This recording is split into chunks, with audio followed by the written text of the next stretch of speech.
आज कालचक्र में पंडित जी आपको लहसुनिया रत्न के चमत्कार और उससे जुड़ी हर वो जानकारी दे रहे हैं जो आपके लिए जानना बेहद महत्वपूर्ण है, क्योंकि गलत और बिना सावधानी के धारण किया गया रत्न आपकी जिंदगी को मुश्किलों से भर सकता है। चलिए अपनी चर्चा को आगे बढ़ाते हैं और पंडित जी से ही जानते हैं कब और किस परिस्थिति में लहसुनिया रत्न को धारण करना चाहिए। पंडित जी, आपने महत्व भी बताया और आपने ये भी बताया कि विशेषज्ञ का जानना, कई बार विशेषज्ञ भी गलत जानकारी देते हैं। मैंने कई बार अपने आसपास लोगों को ये महसूस भी किया है, गलत जानकारी मिल जाता है और वो भुगतते हैं। तो पंडित जी, जरा विस्तार से हमारे दर्शकों को आप बताएं कि महत्व के साथ साथ कब और कैसे धारण करना चाहिए।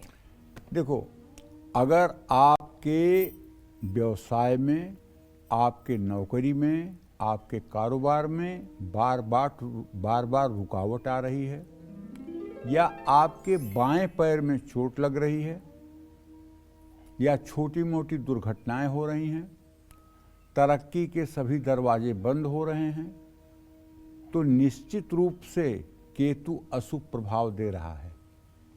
अगर बाएं अंग को प्रभावित कर रहा है तो केतु अशुभ प्रभाव दे रहा है। अगर आपके ब्रेन में ट्यूमर हो गया है,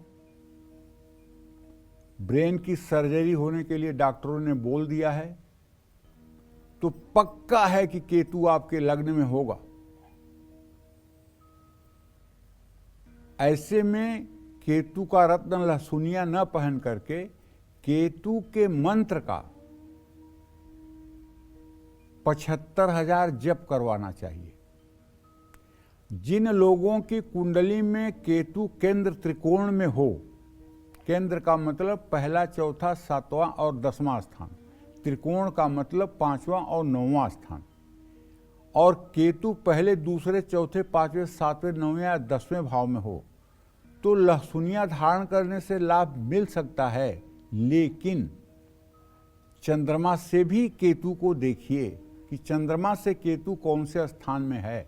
अगर चंद्रमा से केतु 6ठा, 8वां, 12वां है तो भूल करके लहसुनिया का ल भी मत कहिए किसी के लिए, नहीं तो वो भयंकर नुकसान करेगा। सारी चीजों का जब तक सम्यक समावेश नहीं होगा, जब तक आप किसी चीज को सम्यक तरीके से नहीं देखेंगे, एक दृष्टि से देखेंगे, तो ज्योतिष के साथ अन्याय होगा। आप किसी की कुंडली उठा के देख लीजिए, उसमें अल्पायु योग भी होगा, मध्यायु योग भी होगा, दीर्घायु योग भी होगा। अब उसमें आप डिसाइड करिए कि ये अल्पायु योग प्रभावित होगा, कि मध्यायु योग प्रभावित होगा, कि दीर्घायु योग प्रभावित होगा। इसमें आपका विवेक काम करेगा। और अगर आपका विवेक यही है कि अल्पायु योग है तो आप हंसी के पात्र हो जाएंगे, मध्यायु योग है तो हंसी के पात्र हो जाएंगे, पूर्णायु योग है तो हंसी के पात्र हो जाएंगे। इसको पूरे लगन के साथ आप डिसाइड करिए कि इसमें कौन सा फैक्टर मजबूत है।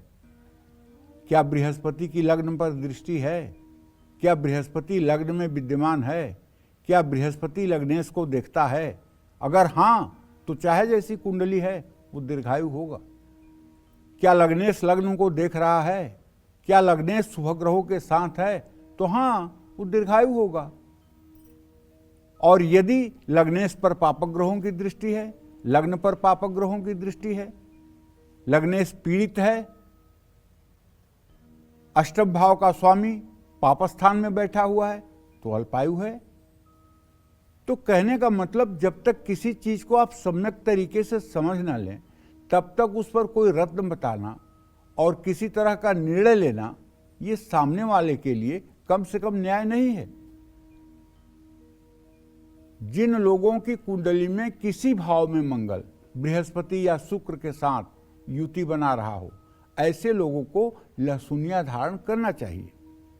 जिन लोगों की कुंडली में केतु अशुभ है और केतु की महादशा चल रही है, ऐसे लोगों को लहसुनिया धारण करने से लाभ तो मिलता है, लेकिन उतने समय तक जितने समय तक केतु की स्थिति है।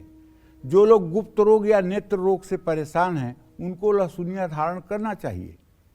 जिन लोगों का अध्यात्म में मन नहीं लगता है, उनको केतु का रत्न धारण करना चाहिए। केतु की खासियत आपको बता दें, केतु अगर 12वें भाव में किसी की कुंडली में हो तो ऐसे व्यक्ति को मोक्ष की प्राप्ति होती है और ऐसा व्यक्ति शिव पार्वती का उपासक होता है। और केतु अगर किसी की कुंडली में कारकान से 5वें व 9वें भाव में बैठा हो और उस पर बृहस्पति की दृष्टि हो तो ऐसा व्यक्ति बहुत बड़ा ज्योतिषी होता है।